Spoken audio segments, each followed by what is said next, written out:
Well, Coach, last week he talked about the idea of, you want two-way players. You want guys that can impact the game by more than just scoring. Just, how important is that, and who do you think are the guys on the team that do that the best? I think it's important. I think we got several guys that, potentially could do that. Probably guys that are already doing that is probably Ricky Holder and Jarkel Joyner. Justin Davis hasn't been playing as well as I would like for him to play. Tajay Moore. Those are probably the main guys that are definitely guys that we like and need to be two-way players. But that's with everyone. But those are the most important guys in the schemes of what we're doing as far as the guys that are playing. And Jarkel? Go ahead. Jarkel was saying at the beginning of the year, or maybe even before the season, say when, that you had a talk with the team about impacting the game outside of just scoring. Is that something? Is that a standard conversation you have with the guys every year? Yeah, always. I mean, that's just because we're a defensive-oriented team. A lot of guys come to college or go to the pros or come to high school, and they're all offense. I mean, you don't see any kids in the country really closing out on defense or taking charges or working on box out. Most of the time you see kids doing ball handling drills or shooting threes or dunking. So, you have to end up talking to them about that because, whether it's at high school level, college level, or pros, people talk about the difference in really good teams is their defense. So it's just part of trying to say that, it's trying to impress upon them that it's important that you play defense and the things you have to do to be a good defensive team. So that's a conversation we have all the time. But then you have certain guys that you have expectations from just because of the position they play in or the responsibility they have. If you talk about 2-3 years ago, we thought Dietrich needed to be a great on-ball defender. And we also felt like Jalen Arrington needed to be a great wing defender. So it hasn't changed, and we need Jarkel and Ricky to guard the ball, and we need Tajay and guys like Justin McCall to try to defend guys on the wing. Our guys that are playing inside position have to be good rebounders. So when we start talking about two-way players, Ricky is a guy that we know coming here, Jarkel, that those guys already had a reputation for scoring. So, but then to be a two-way player, that means you have as much emphasis on the defensive end as you do on the offensive end. So it's something we preach all the time, but it's something that guys we have to challenge in our program to become better at those things than other guys. You played SC even for 33 minutes. It didn't probably feel like a 15-point loss, but what do you attribute the finish to? They're good. It's like any team. If you look down the stretch, guys that are projected as pros play like pros. Their size and things were bothersome to us, but those guys were really skilled. But I think the guy that's predicted 2 years ago, last year to be a pro, he had like 8 out of their last 12 points or something like that, and there's just nothing we could do about it. Yeah. At the same time, when you look up at the scoreboard and they have 90, I know that's not the number you want to see up there with your defensive mindset. What about the defense? They were really good.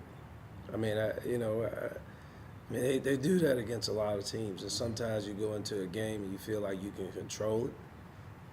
Probably what I was told our guys were the coaches that I was most impressed with, that much time left on the clock, we had that many points. We just didn't finish with them, but their team of runs. We knew that. There was runs in the game where we got a lead throughout just working and defensiveness and keeping them in a half-court set. And again, I could have controlled the game from being a 15-point game by just shutting the game down, but there's no need in that.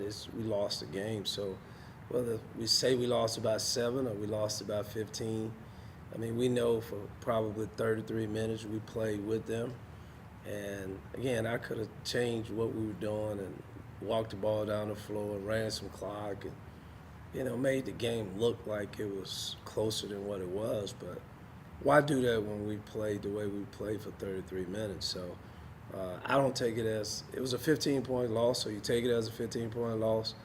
But just as a coach, I could have controlled that. I mean, you're talking about 4 minutes to go. I think we were down 7. And if you just want to finish and be okay with it, you know what I'm saying, you could just – you can run 30 seconds out the clock and then put them in a situation where they got to run offense for 30 seconds because they had the lead, so they weren't going to shoot it. But we took quick shots at the end to try to come back because we didn't want it to be 15. We wanted to be where we had a chance to win. And when you do that with a team like that, you got a chance for the game to blow up. If we had done that earlier in the game, it might have been a 40-point game. If we just came down and tried to score with them, and that's the thing that we kept saying. You're not going to beat that team. They score. That's what they do. They got too many talented players to get in a run and gun shoot game with them, something they work on, something they practice. I mean, we talked about that for almost a whole week that, man, we got to get back in transition. We got to find everybody on the court. I told our players, our coaches the other day watching the film, you got 6'10" kids shoot 2 threes, and the dude's almost out of bounds. It don't matter. We don't even have a guy that's 6'10" on our roster. So how you going to really contest his shot? You can't. You're going to shoot the ball. And, and that wasn't a separation. It was a separation. That's what didn't get them the 7-point lead. But that's when it went from like 7 to 13. Right. Yeah. On to South Dakota, always an interesting road trip. Thoughts on that? Always. Yeah. They're good. They got a big kid that's out. I don't know if he's going to play. We'll find out. I think they played tonight. One of their better players averaged like 12 or 13 and 7 last year. Got a chance to see a little bit of them down in the Bahamas. Coach Lee, I've been knowing him a long time. Veteran guy from here in Southern California. He does a really good job. Was the assistant over at Grand Canyon for the last few years. They got a lot of guys. I would say a lot of guys. One of their best players transferred out, I think, maybe went to Texas Tech. They got some of those guys back. It's a tough trip, always a tough place to play. So, we got to play well. That's why I keep telling our guys, we got to keep playing well. I thought overall, it may have been the best 33 minutes that we played this year. So that means we're closer to 40. And hopefully we can get that up this week. And, yeah, again, there's no, for me, and again, I say this weekly, and this is a process that we're working on, and right now we got to put our heads down. And that's why, again, if it had been a different team, I probably would have tried to make it a 9-point game, 8-point game. With this team, we got too many people that we're trying to play. We got too much room for growth. We got to try to play it out to the end, and when that happens, there's going to be some separation if they do what they did and then make shot. That Coach Lee, what's his first name? Todd. He was an assistant here, wasn't he, at one time? Oh, I don't know. Is he a blonde-haired guy? Yeah. Yeah. He was an assistant here a long time ago. Okay. Yeah, I think I remember that. Somebody told me that. I didn't know. You've given Justin McCall plenty of opportunities to start. Is there something you like about him in those first few minutes, in the opening minutes of the game? Just rewarding him for, I think he comes to practice every day. Whether it's now, next week, 2 weeks from now, next year, I think he's going to be really impressive on the defensive end. I think he's going to be a really good rebound. I think he's a guy going to get to the line. And, right now, I like when we come off the bench. I think we got firepower with Damian and Taze. So, now that we got Justin Davis off the bench, and, again, just the flow of the guys that we got. Greg Lee is scoring the ball well.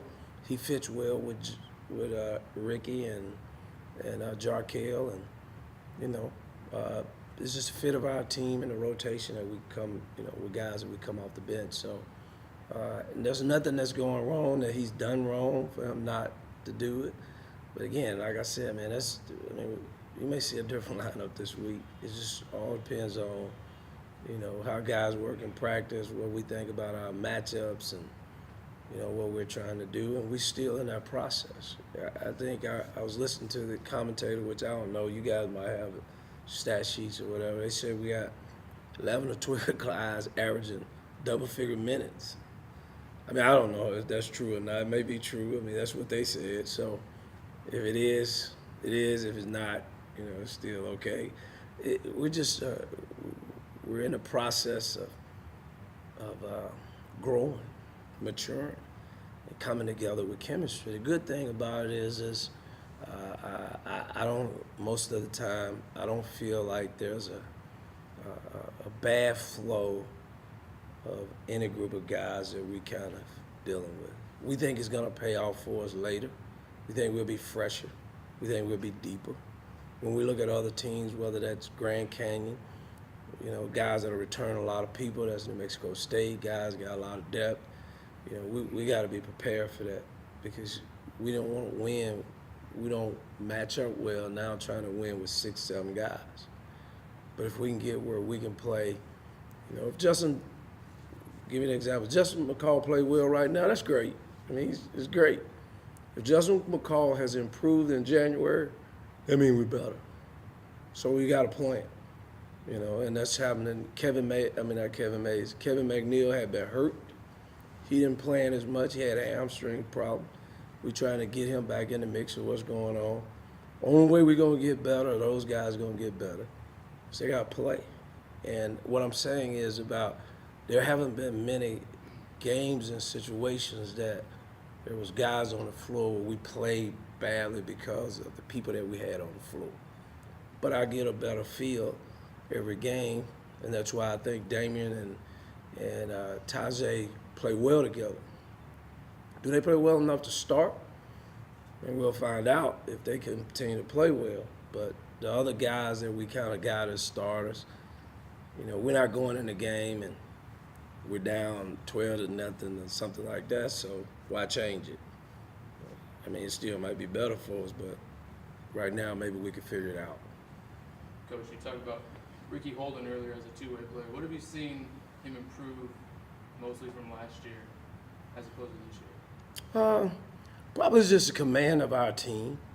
Last year he was searching, because he knew Brent was coming back. I think he was holding back some to allow Brent to run our team.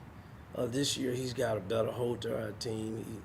He's more vocal with our guys and talking with them and kind of trying to lead the way.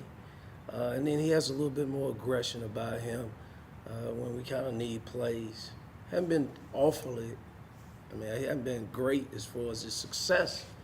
But if you go back and look at the end of games, he's been not afraid to pull up and take a shot and try to score, try to draw a foul. And I think he's improved in those areas.